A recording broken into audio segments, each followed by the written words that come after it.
Howdy culture vultures, and welcome to the Asian Culture Vulture Bird Eye Review Show, a monthly gander at the OTTs and their offerings either directly from the South Asian subcontinent or with an obvious connect. My name is Natalie, aka Nat Bollywood, and this month I'm very pleased to say that we are going heavy on the Bollywood flavour with a film and, unusually I think for India, a reality TV series. But to give it some balance, I'll also say hashtag no to drugs with a Bengali film.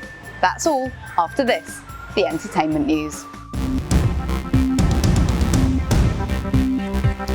India has claimed its first international Emmy Award with Delhi Crime, taking The Winged Woman for Best Drama Series. The show's creator and director, Richie Mehta, spoke to ACV's editor Sailesh Ram shortly after he'd won and described the moment he'd found out. I was standing in this spot on that live broadcast and it was stunning. I looked at my wife and I'm like, I think that's it. I'm supposed to speak now. Z5, keen to show the best of entertainment content across languages, is inviting content creators to submit to its first ever global OTT Content Festival. Submissions are being received for a month, which is highly unspecific, but can be anything from music videos to movies. If you're intrigued and keen to find out more, email contentfest@z5.com. And if you're watching the Bird Eye Review Show, then it's probable you've got yourself a Netflix account. However, not everyone in India has had the chance. So, in the first weekend of December, Netflix is offering access to the platform totally FOC.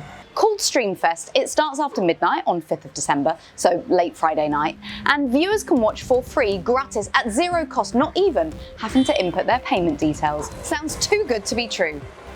It probably could be, as VP Monica Shergill noted that there will be a limit to the number of Streamfest viewers, which I reckon could be highly annoying, especially when you want to watch the next episode of Bollywood Wives. Talking of which... She's such a moron. You're a big fat bully. Oh my God, get over it. The Fabulous Lives of Bollywood Wives is an 8-part reality TV show in a similar vein to The Only Way is Essex, except with crisper British accents and a little less fake tan. People have this misconception about us that we have these oh so glamorous lives, but that's not really true. All 8 eps dropped on November 28th. I watched it in 24 hours. The starring wives are 80s-90s star Neelam Kothari. I keep on getting the one-off offer to come back into movies. Mahit Kapoor, married to Sanjay. I'm not a stalker, but I do like to check out my Juhu neighborhood. Seema Khan, sort of married to Sohail Khan, although they don't live together or seemingly particularly talk to each other. And Bhavna Pandey, the wife of the best name in Bollywood, Chunky Pandey. I cannot sleep alone. My biggest fear is fear of ghosts. And mother of rising star Ananya. Our lives can be quite mundane. Of course we go shopping in a Rolls Royce. Any other mode of transportation? I don't know. The series comes under the banner of Dharmatic Entertainment, the digital arm of Karan Johar's Dharma Productions. And Karan himself has a starring role. Of course he does. Popping up every so often to stir the nepot and create some tension, which doesn't seem to be too difficult, as I'm wondering why any of these 4 would be friends with Karan, or indeed each other, the way they shout and scream and generally snipe at one another. What the hell is with that? I mean... Stupid cow. Maybe this is my slightly reserved Britishness versus general Indian passion, but there would be absolutely zero chance of me speaking to or being spoken to by my supposed friends in such a manner. The whole series is quite contrived and is basically a vehicle for Karan Johar to get himself and his mates on Netflix. Be quiet. Johar has pulled in favours from Gauri and Shah Rukh in the finale, and I'm sure would have been happier if Ananya came on screen just a little more often. In the end episode, at Gauri's party, which they've spent the previous 7 episodes shopping for, Bhavna is literally begging her daughter Ananya to come. No doubt at the insistence of the production team. I don't care how you feel, you just know where the crowd... Whilst not too much actually happens in the show, it does give us, the mere mortals, an intriguing though carefully curated glimpse into the lives of Bombay's wealthy and their interactions with each other and the plebs. Despite an attempt to instill some kind of charitable worthiness into the 4 when they were shoehorned into taking part in a beach cleanup, I came away thinking that these ostentatious displays of wealth and glam and privilege are exactly what's killing the planet. I don't know. I just don't know how to react to that. A girly break, they go on not to a local spa, but to the Middle East. Complete with personal shopping sprees, chauffeured Rolls Royces, paratriking and speedboating. Presumably covered by the Qatar Tourism Council. I still, though, kept wondering how much money do they actually have and how did they earn it? It's a freaking nightmare. What? Kids, husbands. And how much more important being on this show was than seemingly anything else. Seema missed seeing her son back off to university. She's taken a lot of pot shots at me. This is insane. And Bhavna missed the opening of her new clothing store. They've been my friends for 25 odd So they could all years. promote Doha and be interviewed by Karen on a helipad. We're actually ridiculous. But altogether, it's fabulous. If Karen wants to shake off the spectre of nepotism, then this probably wasn't the best way to do it. But if he's looking to build an audience appetite for more scripted reality TV shows, then I think he might have succeeded. Ye kaun hai? Je m'appelle Neelam. Whether India is ready for reality TV minus celebrities, as in the UK, remains to be seen. But whilst there are Bollywood wives and Bollywood husbands, sons and daughters, interwoven familial ties across filmmaking dynasties, then there's always fodder for Johar to curate. Fabulous lives of Bollywood wives, out of 5s, 2.5. No. Why? You have. I look amazing. Shut up, bitch. Whilst you're here enjoying these insightful, sometimes witty remarks on content of the subcontinent, make sure to hit subscribe on the ACV channel so you can stay up to date with our news, reviews and interviews, which in turn makes you a very interesting guest at dinner parties. Fact. A total change of style and pace and language and, well, just about everything now. Mainkar Chipay is a Bangladeshi film that translates as difficult or bizarre situation. And watching the film, it just about sums it up. এই যে সিনেমার ট্রেলারগুলো বাইর হয় এগুলো এমন এক মাইনকার চিপা না যায় কিছু দেখানো না যায় কিছু লুকানো Released on November 9th on Z5 Global, according to the press release, it's a dark comedy thriller. The only bit of that actually makes sense is the dark bit, because it was filmed at night. It has 3 actors, তিনটা hero Afran Nisho who, according to Wikipedia, has a television career longer than both of my arms. Shariful Raj A good-looking model, of course, turned actor in Bollywood, Bangladesh's film industry, based out of Dhaka, and Shamal Mola. another more recent, inexperienced actor. The 3 are involved in a drug deal gone weird. জোগা তার চেয়ে আমগো সিনেমায় কি আছে আপনারে কই And according to the press release, the only thing that I can cling on to make some sense of it, it was shot in a minimalist format, with things such as logic, storyline, and my own understanding being particularly minimal, but sadly, not the lengthy monologues of Afran's character. Which you'd think, being as long as they are, still don't shed any light on just why things happen the way they do. আর আছে বিশাল একখান প্যারো গাড়ি Full disclosure, I fell asleep whilst watching it, which happens sometimes in films, but is impressive considering I was out like a light after just 15 minutes. Coming back for round 2, I was starting almost to get into it and thought maybe it's just one of these slow burners, but then after 43 minutes, it finished.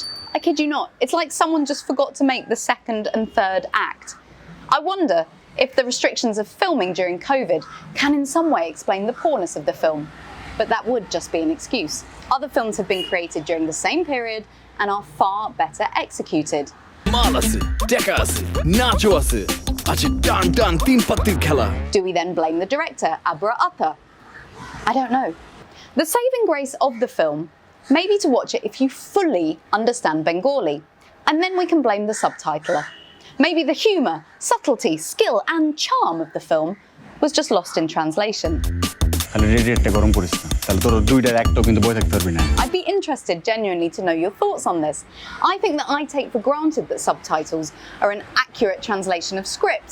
If there's a mismatch in the wording and meaning, then being on an international platform, this is going to have a huge impact. Mainkar Chipay? No way. 1 out of 5. আর তারপর যদি না পোষায় bro এবার বেলা biscuit Khwaja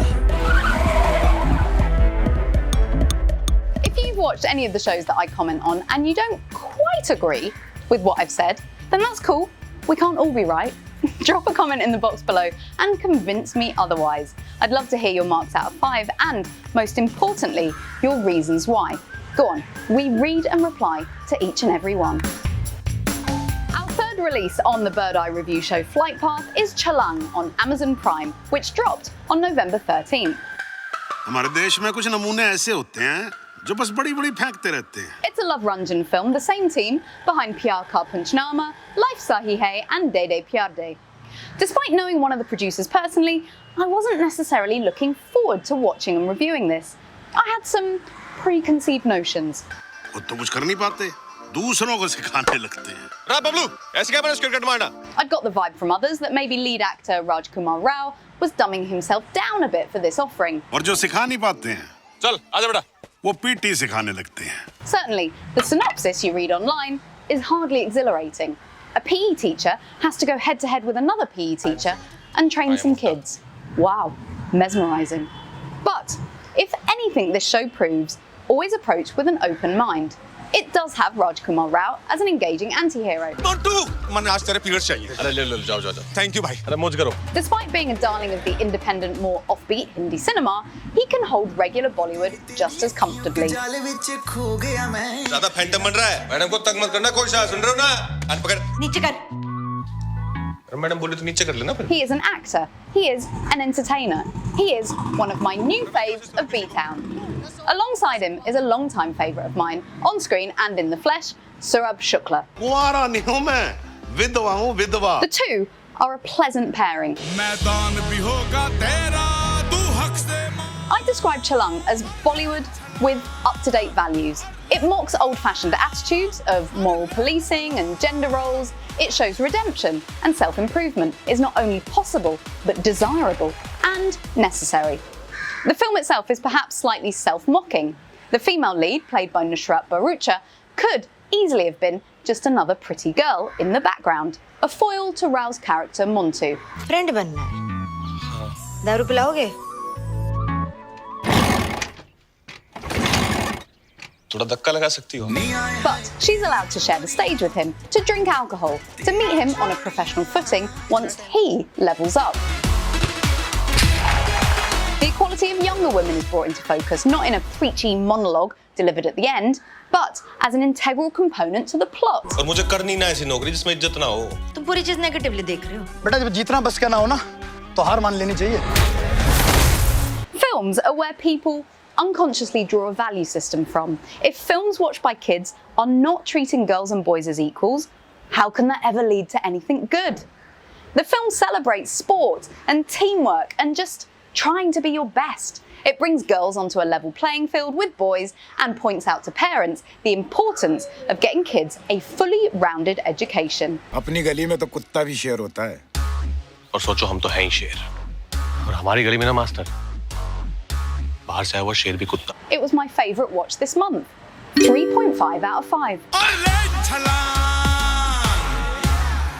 So, that's all for this show and for this year. I'll be back in 2021 with the latest releases on the OTTs, Amazon Prime, Netflix, Z5, Sony Live, Disney Plus Hotstar, and I'm sure quite a few more.